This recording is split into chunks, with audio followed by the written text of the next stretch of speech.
तर तुम्ही पण टरबूजचे शिलटे फेकून देता का? हे करणं बंद करा, कारण यापासून आपण बनवू शकतो टुटी फ्रुटी. तर त्यासाठी सर्वात आधी टरबूज खाऊन घ्यायचं आहे आणि खाल्लेल्या शिलट्याचा ग्रीनवाला पार्ट रिमूव्ह करून टाकायचा आहे.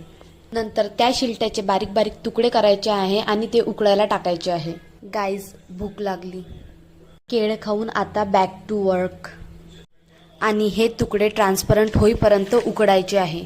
ट्रान्सपरंट झाल्यानंतर त्याला गाळून घ्यायचं आहे. आता एका भांड्यात साखर टाकायची आहे. जेवढी साखर टाकली त्याच्या दुप्पटात पाणी टाकायचं आहे आणि त्यात टरबूजचे शिलटे टाकून द्यायचे आहे आणि तोपर्यंत शिजवायचे आहे जोपर्यंत त्यात साखरेचा पाक जात नाही.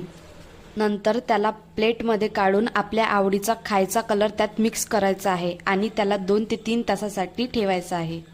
एवढ्या वेळात मी तयारी करून गेली क्लासला. आणि हो, कालच्या व्लॉगमध्ये सांगितलं की एरियामधले रोड किती बेकार आहे आणि आजपासून त्याचं कामसुद्धा सुरू झालेलं आहे. बघितली माझी ओळख. क्लास केल्यानंतर घरी यायला निघाली. 3 तास ठेवल्यानंतर ते गाळून घेतलं आणि सुकवण्यासाठी ठेवून दिलं.